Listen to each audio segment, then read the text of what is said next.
حکمت کی باتیں سیکھیے، تفسیر قرآن جان کر۔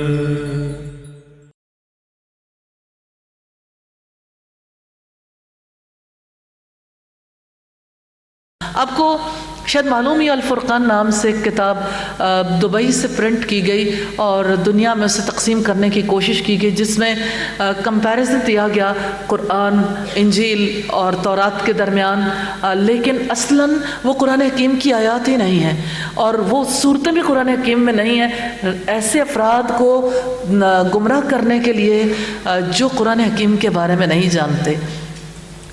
رکوع نمبر 16 ہے، پہلی آیت کی تلاوت سنیں گے۔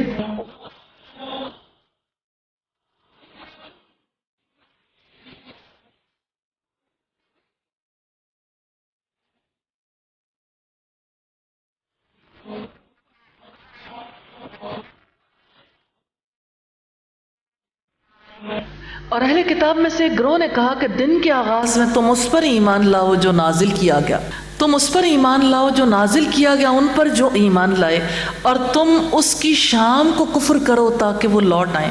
یہودیوں اور عیسائیوں کی جانب سے مسلمانوں کو گمراہ کرنے کے لیے پورے عالم اسلام میں ٹیچرز، پروفیسرز، ریسرچرز، فلاسفرز جو ہیں وہ ہائر کیے گئے ہیں جو اسلام دشمنوں کے ایجنٹ ہیں۔ انہوں نے مسلمانوں کو گمراہ کرنے کے لیے ایسے آتھرز، ایسے پوئٹس، ایسے شعراء، فنکار اور صحافی اپنے جال میں پھنسائے ہوئے ہیں تو وہ مسلمانوں کی اولادیں، لیکن اسلام دشمنی میں اپنا کردار ادا کر رہے ہیں۔ مسلمانوں کے دل و دماغ میں علم، ادب، صحافت اور فن کے ذریعے سے شکوک و شبہات پھیلائے جا رہے ہیں، اسلامی نظریہ حیات کا مذاق اڑایا جاتا ہے۔ اسی وجہ سے آپ دیکھیے کہ جو چیزیں رواج دی جا رہی ہیں، مثال کے طور پر میراتھن ریس یا فیشن شوز، کیا رسول اللہ صلی اللہ علیہ وسلم ایک دن کے لیے اگر اس جہان میں آئے تو ایسا ہو سکتا ہے کہ کوئی میراتھن ریس میں حصہ لینے والا یا کوئی فیشن شو کرنے والی خاتون اپنے آپ کو مسلمان کہلوا سکے؟ کیا یہی وہ تہذیب ہے جو اللہ رب العزت نے آسمانوں سے وحی کے ذریعے بھیجی اور آج جسے ہم نے جاری رکھا ہوا ہے؟ اللہ تعالیٰ سے دعا ہے سب مسلمانوں کو حق سمجھنے کی توفیق عطا فرمائے۔ اور تم کسی کا یقین نہ کرو سوائے اس کے جو تمہارے دین کی اتباع کرے۔ آپ کہہ دو یقیناً ہدایت تو اللہ تعالیٰ ہی کی ہدایت ہے، یہ نہ ماننا کہ کسی ایک کو اس جیسا دیا جائے گا جو تمہیں دیا گیا تھا، یا وہ تم سے تمہارے رب کے پاس جھگڑا کریں گے۔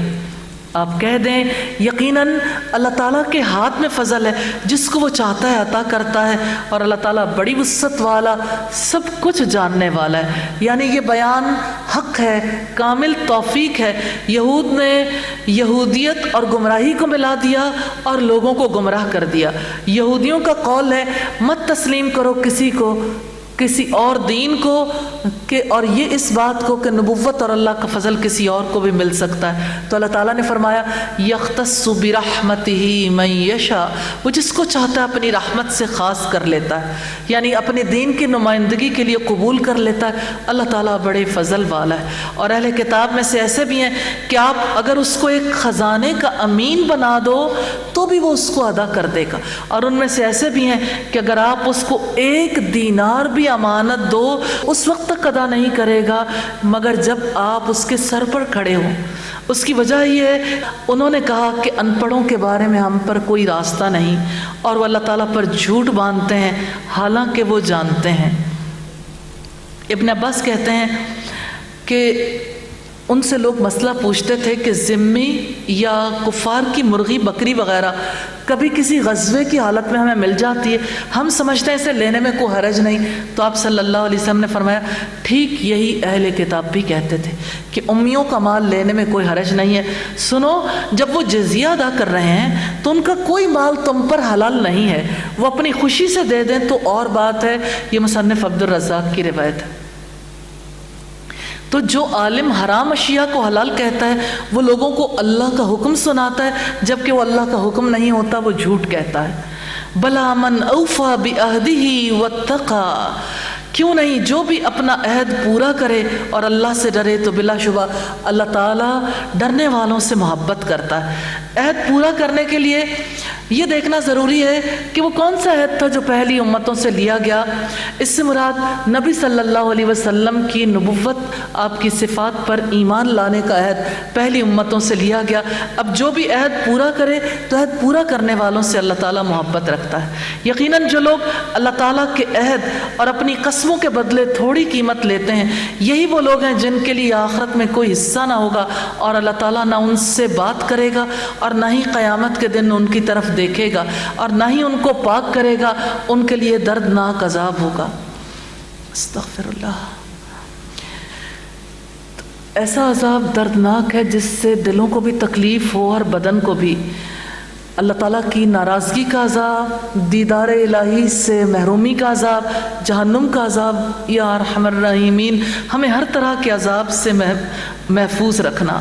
اور بلا شبہ ان میں یقیناً ایک گروہ وہ ہے جو کتاب پڑھتے ہوئے اپنی زبانوں کو مروڑتے ہیں تاکہ تم اسے بھی کتاب ہی سمجھو، حالانکہ وہ کتاب میں سے نہیں ہے، اور وہ کہتے ہیں کہ یہ اللہ تعالیٰ ہی کی جانب سے، حالانکہ وہ اللہ تعالیٰ کی جانب سے نہیں، اور وہ اللہ تعالیٰ پر جھوٹ کہتے ہیں حالانکہ وہ جانتے ہیں۔ ایک گروہ سے مراد یہود کا گروہ ہے جو نبی صلی اللہ علیہ وسلم کے معاصرین میں سے تھا۔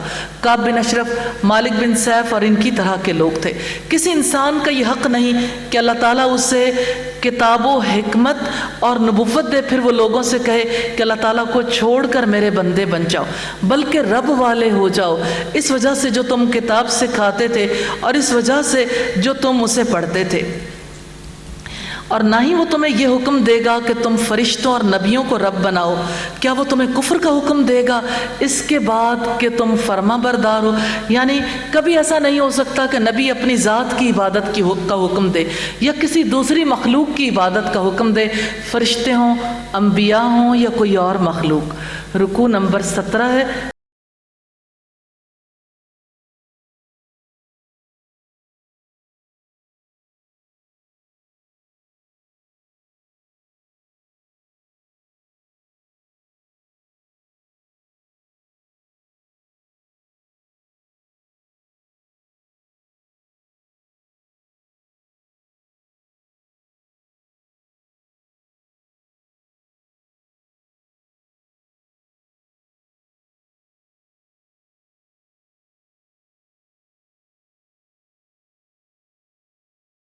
دیا کہ یقیناً جو میں تمہیں کتاب اور حکمت میں سے عطا کروں گا، پھر تمہارے پاس ایک رسول آ جائے جو تصدیق کرنے والا ہو اس کے لیے جو تمہارے پاس ہے، تو لازماً تم اس پر ایمان لاؤ گے اور تم ضرور اس کی مدد کرو گے۔ اللہ تعالیٰ نے فرمایا کیا تم اقرار کرتے ہو، اس پر میرا عہد قبول کرتے ہو؟ انہوں نے کہا ہم نے اقرار کیا۔ فرمایا پھر گواہ رہو اور میں بھی تمہارے ساتھ گواہوں میں سے ہوں۔ یہ آیت نبی صلی اللہ علیہ وسلم کے مرتبے اور عظمت شان کی دلیل ہے۔ اس سے ثابت ہوتا ہے کہ آپ تمام انبیاء سے افضل اور ان کے سردار ہیں، کیونکہ آپ کے بارے میں اللہ تعالیٰ نے تمام انبیاء کرام سے عہد لیا تھا۔ پھر اس کے بعد جس شخص نے منہ موڑا تو وہی لوگ نافرمان ہیں، اور نافرمانوں کی جزا جہنم ہے۔ کیا وہ اللہ تعالیٰ کے دین کے سوا کسی اور دین کو تلاش کرتے ہیں؟ حالانکہ آسمانوں اور زمین کی ہر چیز خوشی یا ناخوشی سے اسی کی فرما برداری کرتی ہے اور اسی کی طرف وہ لوٹائے جائیں گے۔ اللہ تعالیٰ کے دین اور غیر اللہ کے دین میں بڑا فرق ہے۔ اسلام دین فطرت ہے جو فطرت کے عین مطابق ہے، اور غیر اللہ کے دیے ہوا کوئی بھی نظام ہو، کہیں فرد کی ذات کو دبایا گیا، کہیں اجتماعی نظام کو حاوی بنایا گیا۔ غیر اللہ کے نظریات میں کائنات انسان کے نفس کے اندر جاری قوانین کی مخالفت ہے۔ آپ کہہ دو کہ ہم اللہ پر ایمان لائے اور اس پر بھی جو ہمارے اوپر نازل کیا گیا، اور اس پر بھی جو ابراہیم اور اسماعیل پر، اسحاق پر، یعقوب علیہ السلام اور ان کی اولاد پر نازل کیا گیا، اور اس پر بھی جو موسیٰ، عیسیٰ اور تمام انبیاء کو ان کے رب کی طرف سے دیا گیا، ہم ان میں سے کسی ایک کے درمیان بھی فرق نہیں کرتے اور ہم اس کی اطاعت کرنے والے ہیں۔ یعنی ہم کسی نبی کی تکذیب نہیں کرتے، سارے نبیوں کو سچا مانتے ہیں، اور جو شخص اسلام کے علاوہ کوئی اور دین، کوئی اور لائف سٹائل اختیار کرے گا تو اس سے وہ ہرگز قبول نہیں کیا جائے گا، اور وہ آخرت میں خسارہ اٹھانے والوں میں سے ہوگا۔ اللہ تعالیٰ ان لوگوں کو کیسے ہدایت دے گا جنہوں نے ایمان لانے کے بعد کفر کیا، حالانکہ انہوں نے گواہی دی کہ یقیناً رسول سچا ہے اور ان کے پاس واضح دلیلیں بھی آ چکی تھیں، اور اللہ تعالیٰ ظالم لوگوں کو ہدایت نہیں دیتا۔ یہ لوگ، یہی سزا ہے ان کی، یقیناً ان پر اللہ تعالیٰ کی، فرشتوں کی اور سارے انسانوں کی لعنت ہے، یعنی اللہ کی رحمت سے محرومی ہے۔ اس میں وہ ہمیشہ رہنے والے ہیں، ان سے عذاب ہلکا نہ کیا جائے گا، نہ وہ مہلت دیے جائیں گے، یعنی لعنت، عقوبت اور آگ میں وہ ہمیشہ رہیں گے۔ مگر جن لوگوں نے اس کے بعد توبہ کی اور اپنی اصلاح کی تو بلا شبہ اللہ تعالیٰ بے حد بخشنے والا، نہایت رحم والا ہے۔ یقیناً جن لوگوں نے اپنے ایمان کے بعد کفر کیا، پھر کفر میں بڑھتے ہی گئے، ان کی توبہ ہرگز قبول نہ کی جائے گی، اور وہی لوگ گمراہ ہیں۔ یقیناً جن لوگوں نے کفر کیا اور مر گئے اس حال میں کہ وہ کافر تھے، تو ان میں سے کسی ایک سے زمین بھر سونا بھی ہرگز قبول نہیں کیا جائے گا، اگرچہ وہ اس کو فدیے میں دے۔ یہی لوگ ہیں جن کے لیے دردناک عذاب ہے اور ان کے لیے کوئی مددگار نہیں ہوگا۔ انس بن مالک سے روایت ہے کہ نبی کریم صلی اللہ علیہ وسلم نے فرمایا، اللہ تبارک و تعالی جہنم والوں میں سے کم عذاب والوں سے فرمائے گا، اگر دنیا اور جو کچھ اس میں ہے تیرے لیے ہو تو کیا اس عذاب سے نجات کے لیے وہ دے دے گا؟ وہ کہے گا جی ہاں۔ اللہ تعالیٰ فرمائے گا، میں نے تجھ سے اس سے بھی کم ترین چیز کا مطالبہ کیا تھا اس وقت جب تو آدم کی پشت میں تھا کہ تو مجھ سے شرک نہ کرنا۔ صحیح مسلم کی 7083 نمبر روایت۔ حکمت کی باتیں سیکھیے، تفسیر قرآن جان کر، حکمت کی باتیں سیکھیے، تفسیر قرآن جان کر۔ السلام علیکم ورحمۃ اللہ وبرکاتہ۔ نحمده ونصلي على رسوله الكريم، اما بعد فاعوذ باللہ من الشیطان الرجیم، بسم اللہ الرحمن الرحیم، رب اشرح لی صدری ویسر لی امری واحلل عقدۃ من لسانی یفقہوا قولی۔ اللہ کے پاک نام سے چوتھے پارے کا آغاز کرتے ہیں۔ آئیے پہلے رکوع کی تلاوت سن۔